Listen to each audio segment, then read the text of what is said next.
I really do feel this neutral part to be the most challenging because it really demands this raw and unfiltered confrontation with reality.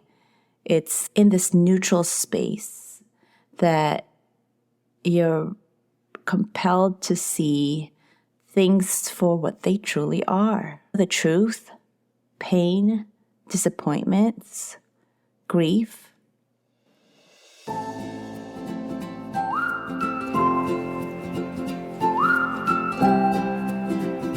In our fast-paced world, many of us struggle with overthinking and worry that leaves us feeling overwhelmed or stuck.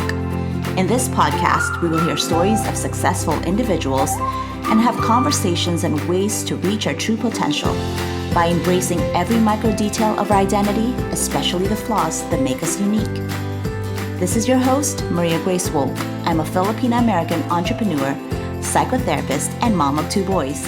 And my mission is to amplify diverse perspectives and experiences and inspire your journey to wellness and fulfillment.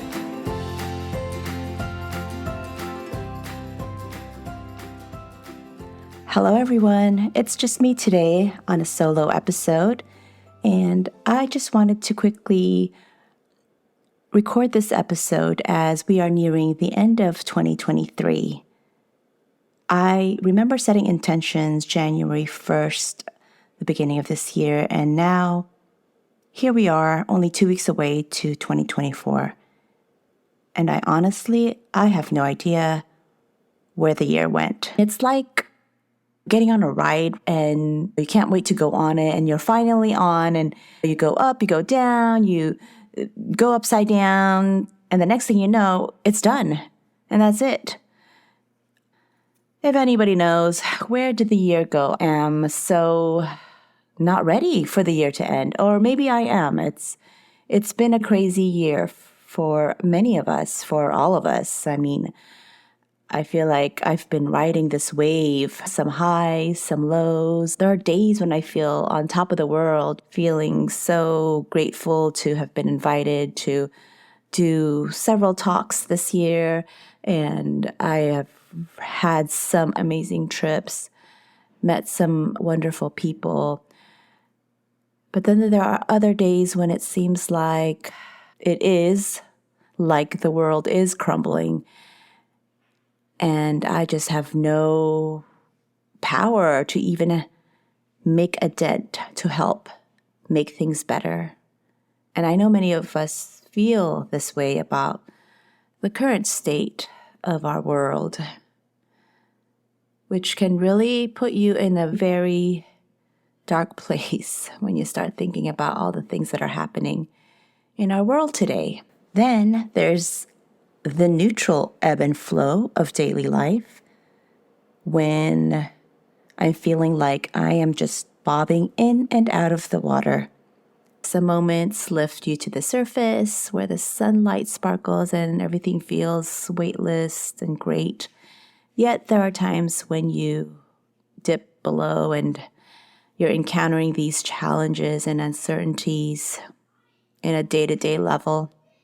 And I really do feel this neutral part to be the most challenging because it really demands this raw and unfiltered confrontation with reality. It's in this neutral space that you're compelled to see things for what they truly are. The truth, pain, disappointments, grief. While highs and lows bring their own set of emotions, this neutral zone forces you to acknowledge and process the subtleties of your experiences. And the challenge is in the discomfort that arises when you're not riding the highs or grappling with the lows. It's this moment of stagnation where you're neither celebrating triumphs or actively overcoming adversities. Because here, the absence of extreme emotions can make you acutely aware of the underlying truths and complexities of your life. And that's why many of us stay busy, because we don't want to feel this neutral discomfort. That's why a lot of us, we don't want to slow down. We just want to keep moving, because none of us want to be in this place where we could sit down and reflect on where we really are. Because many of us are afraid to discover what we may discover about ourselves. Maybe they're afraid that they're not really where they want to be, and they just don't want to face that part of themselves right now. For example, you sit and reflect on where you are, and you realize that you are not happy. So what does this mean? It means you're going to have to do something about it. It means you're going to have to change something about your life. And that's where the problem is. The problem is many people are afraid of change, because change means uncertainty. Change means different. And it means they're not going to be in this routine. They're not going to have this certainty of their days. It's going to be different.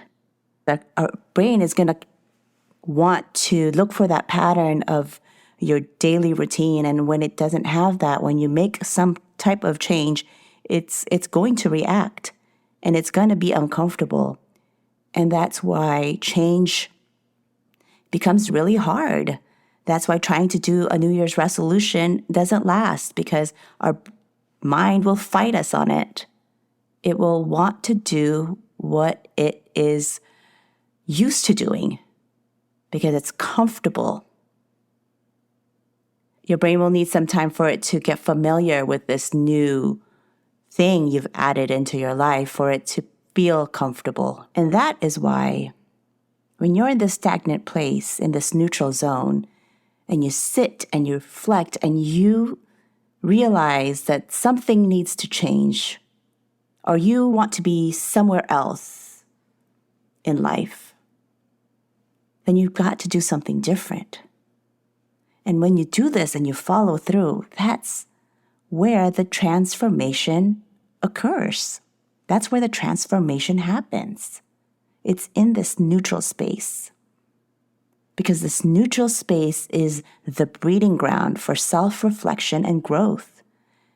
Because when you're not riding the waves of really elated emotions or navigating the depths of our despair, if you just sit down and give yourself a pause, you have the mental clarity to assess your circumstances objectively. And yes, it can be painful sometimes. If you are not where you want to be, it's facing the fact that you're not happy. And once that's there, and once that realization comes up and you acknowledge it and you accept it, you're more likely to want to do something about it, to make a change, and to set that intention to change. So what are the signs that we're in this neutral phase? And I mentioned about feeling stuck, right? A feeling of being stuck or stagnant. Days where the days seem to just blend together without any marked progress or excitement. It's just one day after another. There's the lack of emotional extremes.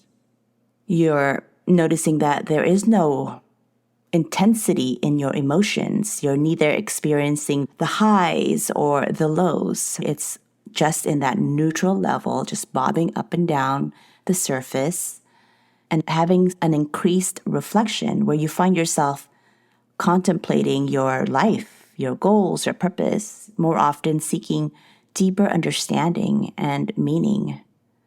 Questions such as, what's my purpose? Or I want to know what my passions are. I can't remember what I enjoy about life.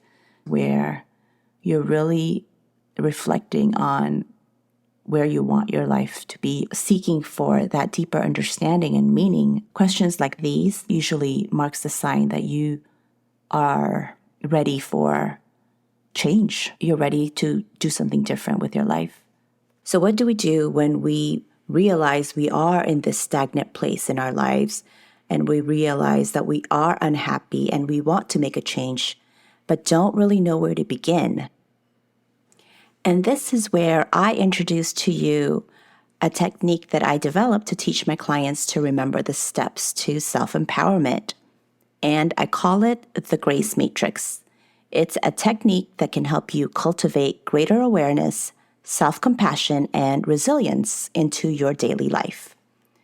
It is an acronym, and every letter stands for the steps of the process, which I will briefly cover each one in this episode. And by working through these steps, you will gain a better understanding of your current situation, your strengths, your weaknesses, and the areas of your life that are most important to you. In order to do this, it is really important to have a notebook or a journal to keep your notes and gather information in one place. The first letter is G, that stands for grounding. Because the first step to self-discovery is self-awareness, and self-awareness is the ability to recognize and understand your thoughts, your feelings, your behaviors, and how they influence your experiences and interactions with others. And in order to do this, you have to be able to practice grounding yourself. And grounding yourself is bringing your attention to the present moment and focusing on your breath or any other physical sensation and noting all of these information in a journal, writing them down. You gather what, when, why, or who makes you feel a certain way, what sensations do you notice, where do you feel it in your body. And by gaining this deeper understanding of yourself, you can start to identify patterns in your thoughts and your behaviors. And you'll soon realize what are the things that are holding you back or causing you to feel stuck. And the next letter stands for reflect.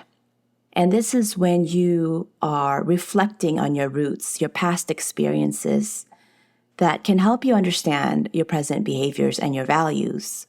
Because once you start noticing what symptoms you're experiencing that affects your present behaviors, it can be the society or the culture that you grew up in, how you learn to navigate the world. For example, societal expectations placed upon women in your personal or professional life.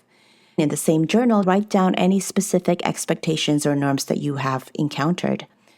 Are there any patterns in how societal pressures have influenced your choices? And once you have an idea and understand the culture that you grew up in, the environment that you live in, you may restore forgotten strengths and let go of those that no longer serve you. The next letter is A for align, and this is to align with your values and take action.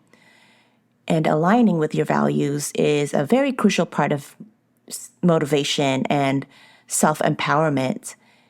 By taking a few moments each day to journal about situations or experiences where you felt fulfilled and content, and then analyze why these moments are meaningful to you. Or even looking back and thinking back of all the experiences you've had where you felt really fulfilled. For me, it's connection. I value connecting with others mindfully, presently. Like, I love the feeling of being able to help another. When I have a really good session with a patient, that feels really rewarding to me. So I value helping others, being of service to others. Individual values can vary widely. It's very helpful to think about your values when making important decisions. The next step is C for create. So when you gain clarity of what has been holding you back, what past experiences or societal expectations are in your way, and what values are important to you, you can create the life that you want to see for yourself. You start with a vision, and then you work backwards. Then you break down the steps that you will need to take in order to create that life. And this is by being really specific with your goals. So with this, a vision board of what it is that you want in life, what kind of change do you want to see happen, Can you see it? Can you feel it? Can you visualize yourself as it? And that takes us to the last letter, which is to embody it. It's to embrace and embody the change that you want to see happen. When you start this practice, when you start finding out what it is that you value, what it is that you enjoy, and what you want to see different in your life. To embody your desired life is to practice mindful self-compassion, to not only represent your goal in a physical form, but to also love yourself wholeheartedly. So that is a quick rundown of the Grace Matrix technique. These steps, grounding, reflecting, alignment, creating, and embodying, these will help you navigate through the phases in your life when you're feeling stuck or stagnant, or if you just want to try practicing more mindfulness in your day-to-day life. You may just discover parts of you that's been waiting to be discovered. So as you navigate through the complexities of the stagnant phase, remember that within the challenges lie the seeds of your desired life. Because with each trial, you have the chance to refine your vision, align with your values, and foster the resilience needed for personal evolution. So embrace this stagnation, for this is the phase where a new you is waiting to transform.